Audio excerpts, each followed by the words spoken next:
नमस्कार दोस्तों, स्वागत है आप सभी का आपके अपने YouTube चैनल आराध्या क्लासेस में।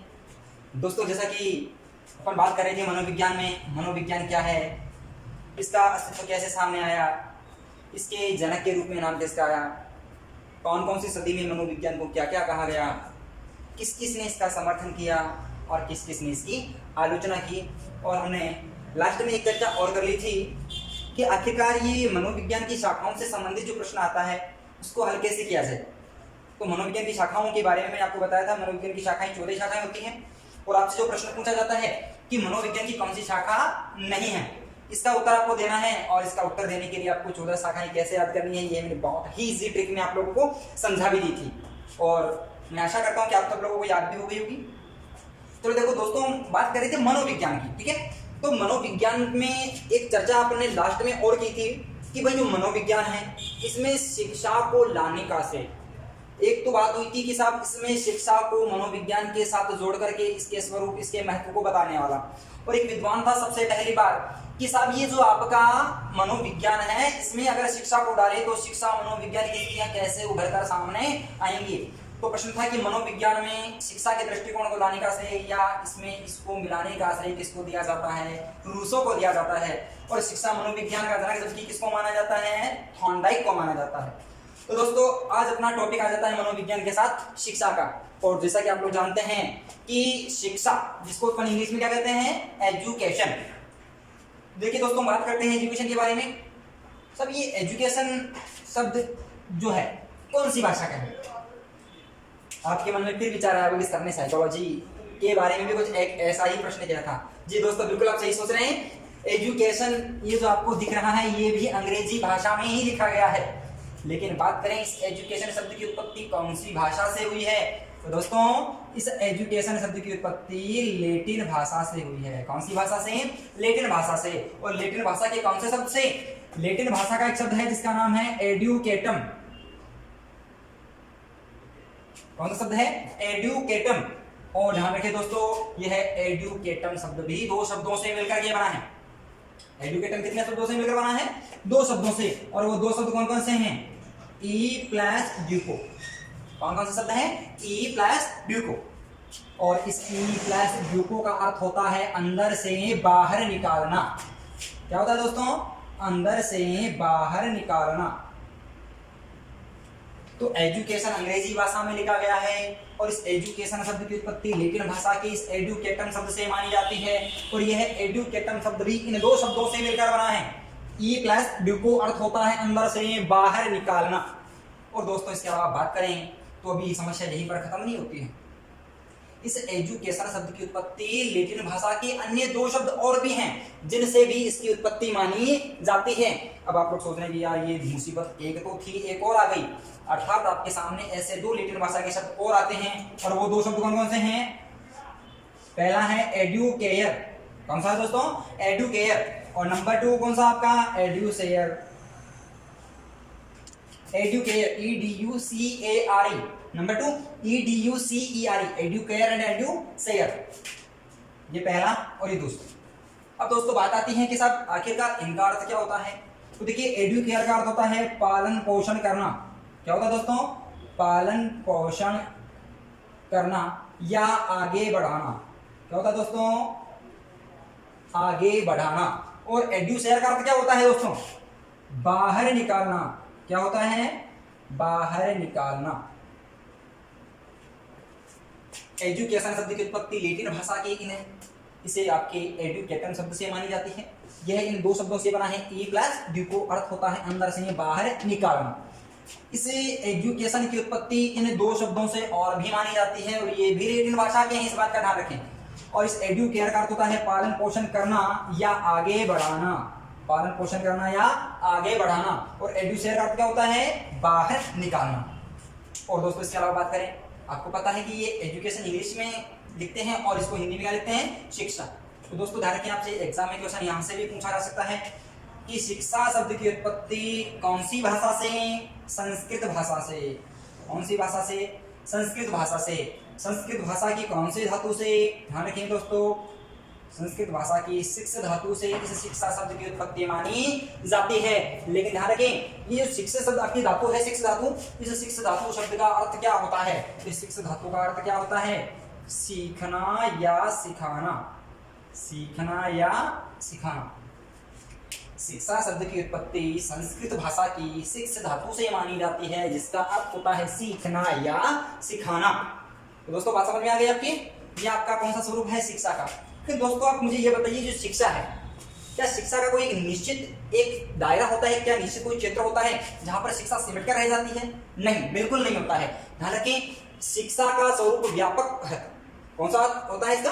व्यापक स्वरूप होता है इसका। अर्थात व्यापक से तात्पर्य है शिक्षा बालक के जन्म से ही शुरू हो जाती है, और जब तक इंसान जीवन पर्यंत अपने काम करता है, इस समाज में जीवित रहता है, तब तक शिक्षा उसके साथ साथ जारी रहती है। अर्थात हम कह सकते हैं कि शिक्षा एक सतत रूप से जारी रहने वाली प्रक्रिया है। अर्थात इसका कोई निश्चित दायरा या निश्चित समय सीमा इसकी नहीं होती है। और देखो दोस्तों, इसके अलावा बात करें तो साहब शिक्षा ये केवल शिक्षा है, तो शिक्षा का काम आखिरकार है क्या? शिक्षा आखिरकार करती क्या है? दोस्तों ऐसे ही बहुत ही सिंपल से क्वेश्चन होते हैं, लेकिन एग्जामिनर के द्वारा बनने वाली जो एग्जाम में लैंग्वेज है वह हमें इतना कंफ्यूज कर देती है कि हमारे सामने जो चार ऑप्शंस होते हैं, चार ऑप्शन हमें ऐसे लगते हैं कि यार ये भी सही है, ये भी सही है, ये भी सही है, आखिरकार करे कौन सा? लेकिन दोस्तों अगर हम बहुत ही अच्छे से समझकर जाते हैं तो वहां पर हमें एक भी विकल्प हमें भ्रमित नहीं करेगा। हमारा सही उत्तर हमें जोर जोर से आवाज देकर बुलाएगा कि तू कहीं भटके मत, तू मेरी तरफ आ जा, तेरा उत्तर ये है। तो दोस्तों एक ऐसा ही प्रश्न आपको बताता हूँ। दोस्तों अपन बात कर रहे हैं कि साहब ये शिक्षा करती है, क्या करती है? बालक का शारीरिक विकास करती है, नैतिक विकास करती है, बालक की वृद्धि करती है, बालक का सर्वांगीण विकास करती है। अब दोस्तों आपके मन में विचार आ रहा होगा कि शिक्षा तो शारीरिक विकास तो खैर भले ही नहीं करती, लेकिन साहब वृद्धि, अब आपका कंफ्यूजन शुरू हो गया। लेकिन आपका माइंड एक ऑप्शन डाइवर्ट कर रहा है, कौन सा? नैतिक विकास का। क्यों? नैतिक विकास करती है, लेकिन ध्यान रखें केवल नैतिक विकास, शारीरिक विकास, मानसिक विकास, सामाजिक विकास, ये सारे के सारे विकास ये किसकी बदौलत होते हैं? शिक्षा की बदौलत। अर्थात हमारा इसका राइट आंसर क्या होगा? शिक्षा बालक का क्या करती है? सर्वांगीण विकास करती है। ठीक है दोस्तों, अब इसके बाद हम बात करते हैं कि साहब ये शिक्षा है, एक मनोविज्ञान है। शिक्षा का स्वरूप आज कैसा है, मनोविज्ञान का स्वरूप कैसा है, और दोनों का स्वरूप कैसा है? देखिए दोस्तों, हमारे सामने आपके ऑल एग्जाम्स में आया हुआ क्वेश्चन कि शिक्षा बालक के व्यवहार का क्या करती है। एक प्रश्न तो क्या है आपके सामने कि शिक्षा बालक के व्यवहार का क्या करती है, और एक प्रश्न आपके सामने यह आता है कि मनोविज्ञान बालक के व्यवहार का क्या करता है। तो दोस्तों इसको समझने के लिए हमें थोड़ा सा ध्यान रखना होगा कि शिक्षा क्या करती है और मनोविज्ञान क्या करता है। तो देखिए सबसे पहले तो हम बात करते हैं शिक्षा की। तो आखिरकार शिक्षा करती क्या है? क्या करती है शिक्षा? शिक्षा की सहायता से हमारे अंदर के अवगुणों को दूर करके हमारा शुद्धिकरण किया जाता है, हमारी बुराइयों को दूर किया जाता है, हमारे अंदर की हर एक कमियों को दूर किया जाता है। और कमियां किसकी सहायता से दूर की जाती हैं? शिक्षा की सहायता से कि मनोविज्ञान की सहायता से? कमियों को दूर हमेशा शिक्षा की सहायता से। और ऐसे ही उदाहरण आपको अपने घर परिवार या आस पड़ोस में भी नजर आते होंगे दोस्तों। कैसे? अगर आपके आसपास में कोई बालक किसी भी प्रकार की गलत प्रवृत्तियों में लिप्त है, किसी प्रकार की समस्याओं से ग्रसित है, मान लीजिए कि वो पढ़ाई नहीं करता है, सारा दिन घूमता रहता है, उसके घर वाले भी उससे तंग हैं, परेशान हैं, और उसके घर वालों को पता है कि मेरे पड़ोस में एक ऐसा शिक्षित बच्चा है जो बीएड किया हुआ है और शिक्षक बनने की तैयारी कर रहा है, तो उसके घर वाले भी आपको क्या कहेंगे कि भैया थोड़ा सा कभी फुर्सत का समय हो तो मेरे बच्चे को भी थोड़ा सा समझा देना। उसने मतलब उसके घर वालों ने आपका चयन क्यों किया कि आप ही उसके बच्चे को समझाएं? उसके घर में क्या फैमिली मेंबर्स नहीं है या और किसी व्यक्ति को भी ऐसा कह सकते थे? नहीं, उन्होंने आपका चयन इसलिए किया क्योंकि आपके पास में शिक्षा है, नॉलेज है, ज्ञान है, और आप अपनी शिक्षा की सहायता से उस बालक के अवगुणों को, उसकी कमियों को दूर कर सकते हैं। अर्थात आप उसकी कमियों को दूर करके उसका क्या करेंगे? शुद्धिकरण करेंगे ना, उसकी कमियों को दूर करके उसमें अच्छाइयां विकसित करेंगे। ये किसकी सहायता से होती है दोस्तों? शिक्षा की सहायता से होती है। ध्यान रखें, शिक्षा बालक के व्यवहार का क्या करती है? शुद्धिकरण। शिक्षा का काम क्या है? बालक के व्यवहार का शुद्धिकरण करना। और ऐसे ही बात किया जाए मनोविज्ञान क्या करता है, तो दोस्तों आपको बहुत अच्छे से पता है कि मनोविज्ञान का काम है अध्ययन करना। किसका अध्ययन करना? सामने वाले व्यक्ति के और सामने वाले व्यक्ति के व्यवहार का अध्ययन करना मनोविज्ञान में मनोवैज्ञानिक विधियों की सहायता से किया जाता है। इसलिए मनोविज्ञान अगर नहीं होता तो बालक के व्यवहार का अध्ययन करना पॉसिबल नहीं होता। इसलिए मनोविज्ञान में व्यवहार का अध्ययन होता है, जबकि शिक्षा की सहायता से व्यवहार का शुद्धिकरण होता है। तो मनोविज्ञान का काम क्या है दोस्तों? व्यवहार का अध्ययन करना। तो शिक्षा क्या करती है? व्यवहार का शुद्धिकरण करती है और मनोविज्ञान व्यवहार का अध्ययन करता है। लेकिन दोस्तों ये तो बात शिक्षा की, ये बात मनोविज्ञान की। लेकिन अगर एग्जामिनर आपसे ये पूछ लें कंबाइंड रूप से कि शिक्षा मनोविज्ञान क्या करता है, तो दोस्तों आप लोग क्या बताएंगे कि शिक्षा मनोविज्ञान बालक के व्यवहार का शुद्धिकरण करने के लिए ही बालक के व्यवहार का अध्ययन करता है। दोस्तों डायग्राम आपके लिए बहुत ही ज्यादा फायदेमंद साबित होने वाला है। इस डायग्राम की सहायता से आप बहुत ही अच्छे से इसको बिना रटे समझ सकते हैं। ऐसे ऐसे शिक्षा का काम है व्यवहार का शुद्धिकरण करना, मनोविज्ञान का काम क्या है? व्यवहार का अध्ययन करना। शिक्षा मनोविज्ञान का काम देखिए कैसा है। शिक्षा मनोविज्ञान व्यवहार का शुद्धिकरण करने के लिए ही बालक के व्यवहार का अध्ययन करता है। तो दोस्तों डायग्राम की सहायता से काफी आसान हो गया है, ठीक है। तो ये शिक्षा मनोविज्ञान की सहायता से, अर्थात शिक्षा मनोविज्ञान की परिभाषा विस्तृत रूप से दे तो कैसे देंगे? शिक्षा मनोविज्ञान बालक के व्यवहार का शुद्धिकरण करने के लिए ही, शिक्षा मनोविज्ञान बालक के व्यवहार का शुद्धिकरण करने के लिए ही बालक के व्यवहार का अध्ययन करता है। ये दोस्तों देखिए दोस्तों बात कर रहे हैं कि एक शिक्षक के पास में, एक टीचर के पास में एजुकेशनल साइकोलॉजी का नॉलेज क्यों होना चाहिए। एक शिक्षक के पास में शिक्षा मनोविज्ञान की ज्ञान का क्या क्या महत्व होता है। जब एक शिक्षक के पास में शिक्षा मनोविज्ञान का ज्ञान होता है तो वह इसको कैसे कैसे कहां कहां पर कैसे कैसे काम में ले सकता है और कहां कहां इसका यूज आता है, इसके क्या क्या फायदे हैं। दोस्तों बात करते हैं सबसे पहले कि साहब एक शिक्षक के पास में ये ज्ञान क्यों होना चाहिए।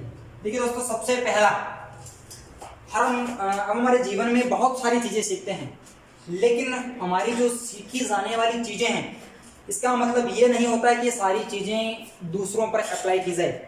दोस्तों किसी भी सीखी जाने वाली चीज का सबसे पहले बार जो अप्लाई किया जाता है खुद पर, स्वयं पर किया जाता है। तो ठीक यही जो आपके सामने कंडीशंस है शिक्षा मनोविज्ञान के नॉलेज की, इसके महत्व की, सबसे पहले एक शिक्षक इसको खुद पर ही अप्लाई करता है। अर्थात जब एक शिक्षक के पास में शिक्षा मनोविज्ञान का ज्ञान होता है तो दोस्तों इसकी सहायता से सबसे पहले अपना दृष्टिकोण, अपना नजरिया इसको बहुत ही हाई लेवल तक लेकर के जाता है। अर्थात दोस्तों शिक्षक इसकी सहायता से अपने व्यवहार को, अपने दृष्टिकोण को बहुत ही उन्नत बनाता है और क्या बनाता है? व्यापक बनाता है। अपने दृष्टिकोण को उन्नत व व्यापक बनाता है। कौन? एक शिक्षक। और बात करें इसके अलावा नेक्स्ट भाई, अब एक शिक्षक शिक्षा मनोविज्ञान का ज्ञान लेकर कक्षा में जाता है। दोस्तों आप लोगों को भी रीट के पेपर में शिक्षा मनोविज्ञान पढ़ाई जाती है। आपके सिलेबस में मनोविज्ञान का पोर्शन डाला गया है। या कभी आपने सोचा है कि आखिरकार मनोविज्ञान आपको पढ़ाई क्यों जा रही है? बिल्कुल ये सारे जितने भी सवाल जो आपके मन में अब उठ रहे हैं, इनके सबके जवाब इसी के अंदर आने वाले हैं। तो दोस्तों अब जब आप शिक्षक बनकर के कक्षा में जाएंगे, जबकि हकीकत यह है कि आपको छोटे बच्चों को मनोविज्ञान पढ़ाना भी नहीं होता है, इसके बावजूद भी आपको मनोविज्ञान सीख करके यही कक्षा में जाना होता है। इसके फायदे क्या क्या हैं अब सुनिए। नेक्स्ट नंबर 2 बात करते हैं। जब एक शिक्षक अपने पास में शिक्षा मनोविज्ञान का ज्ञान रखता है और अगर किसी भी कक्षा में उचित शैक्षिक वातावरण का एनवायरमेंट नहीं है, शैक्षिक वातावरण नहीं है, बच्चों का माइंड डाइवर्ट है, बच्चे सीखने की स्थिति में नहीं है, बच्चों का मूड फ्रेश नहीं है, कक्षा का वातावरण ठीक नहीं है और बच्चे बहुत ही बोरिंग से अपने आप को फील कर रहे हैं। लेकिन दोस्तों अगर एक शिक्षक शिक्षा मनोविज्ञान का ज्ञान अपने पास रखता है तो वह किसी भी प्रकार की चाहे कंडीशंस उस कक्षा में हो, वहां पर भी हर एक स्थिति में एक शिक्षक उचित शैक्षिक वातावरण का निर्माण कर सकता है। अर्थात इसकी सहायता से शिक्षक किसी भी कक्षा में उचित शैक्षिक वातावरण का निर्माण कर सकता है। किसका निर्माण? उचित शैक्षिक वातावरण का निर्माण कर सकता है। और क्या कर सकता है? ठीक है दोस्तों, एक कक्षा में बहुत सारे छात्र होते हैं और एक शिक्षक सबको समान तरीके से समझाता है, पढ़ाता है। लेकिन दोस्तों आपको बहुत अच्छे से पता है कि सभी छात्रों को एक समान तरीके से समझ में नहीं आता है। अब कुछ कमजोर छात्र होते हैं, कुछ होशियार छात्र होते हैं। आखिरकार कमजोर छात्र जो कि अपनी कमजोरियों को अपने आप में अपने अंदर दबाता चला जाता है, उसकी कमियों को दूर कैसे करें? अगर उसको डांटेंगे पीटेंगे तो बच्चा कल से स्कूल नहीं आएगा।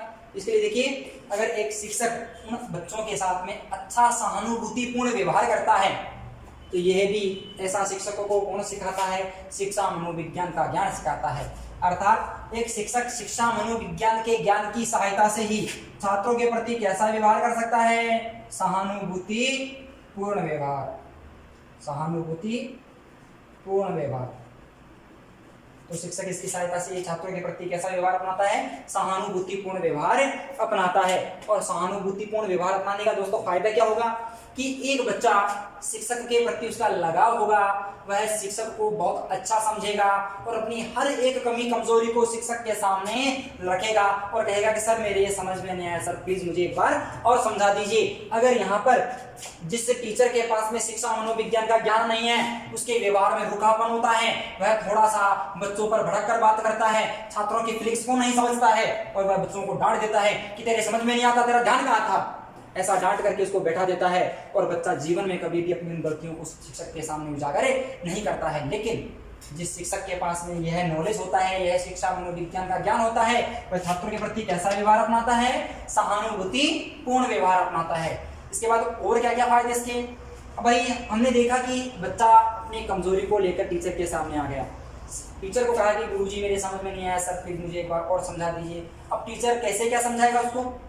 शिक्षक को पता चल गया कि इस बच्चे में सीखने की क्षमताएं अन्य बच्चों से कम हैं, या हो सकता है किसी भी कारण इसका ध्यान कक्षा से हटकर साइड में चला गया था और इसके समझ में नहीं आया, या हो सकता है कि शिक्षक का फॉर्मूला या मेथड जो पढ़ाने वाला था, जो उसका टीचिंग मेथड था, वो थोड़ा सा हार्ड था। हो सकता है कि थोड़े से जो होशियार इंटेलिजेंट बच्चे हैं उनके समझ में आ गया, कुछ बच्चों के समझ में नहीं आया।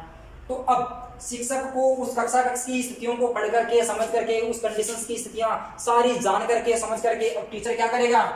अपने इस नॉलेज की सहायता से, अपने शिक्षा मनोविज्ञान के ज्ञान की सहायता से वह उन समझ में नहीं आ पा रहे छात्रों के लिए अलग से नए टीचिंग मेथड्स को यूज करेगा, ताकि उनको और भी अच्छे और बेहतर तरीके से समझाया जा सके। यानी कि हम कह सकते हैं कि शिक्षा मनोविज्ञान के ज्ञान की सहायता से ही एक शिक्षक कक्षा में उचित शिक्षण विधियों का प्रयोग कर सकता है, उचित शिक्षण विधियों का प्रयोग कर सकता है।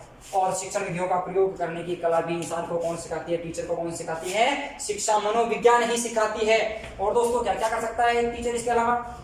एक बच्चा कौन से सेक्टर में, कौन से फील्ड में, कौन से क्षेत्र में अपनी ज्यादा रुचि दिखा रहा है, बच्चे की ज्यादा रुचि कौन से विषय के प्रति है, उसे जीवन में क्या करना चाहिए, उसको अपने आगे की पढ़ाई के लिए कौन से विषय का चयन करना चाहिए, उसके जीवन में बहुत सारी जो कठिनाइयां आएंगी वह उन सब कठिनाइयों को कौन से क्षेत्र की सहायता से दूर कर सकता है, ऐसा मार्गदर्शन भी एक केवल और केवल वही शिक्षक दे सकता है जिसके पास में शिक्षा मनोविज्ञान का ज्ञान होता है। ध्यान रखिए दोस्तों, छात्रों को शैक्षिक और व्यावसायिक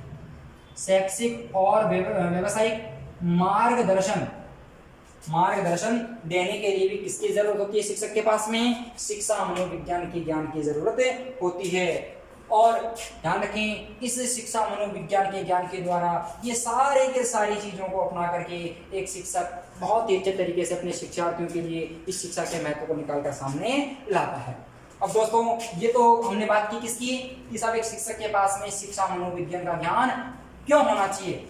इसके अलावा आपको मैं एक बात और बता दूं, इसके अलावा आपकी रीट भर्ती परीक्षा में एक प्रश्न लगभग हर बार पूछा जाता रहा है शिक्षण चरों से संबंधित, कि साहब शिक्षण चर कितने होते हैं।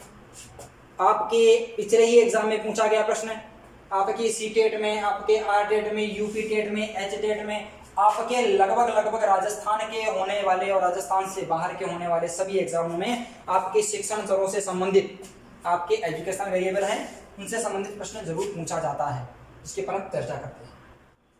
तो ठीक है दोस्तों, बस आज के लिए इतना ही पढ़ेंगे और हम अपनी अगली क्लास की चर्चाएं जल्दी आएंगे आपसे मिलने के लिए। तो दोस्तों मैं आप लोगों को बता देना चाहता हूं कि जो छात्र हमारे प्रिय मित्र अभी इस चैनल पर नए हैं वो इस चैनल को सब्सक्राइब करना बिल्कुल नहीं भूलें। और आपको वीडियो कैसे लग रहे हैं कृपया हमें कमेंट करके जरूर बताएं और इस वीडियो को लाइक करना शेयर करना बिल्कुल नहीं भूलें। अगर आपको इस वीडियो में या आपको किसी प्रकार की कोई शंका अगर हो रही है तो मैं बिल्कुल कमेंट करके बताइए, आपके शंकाओं का समाधान किया जाएगा। धन्यवाद।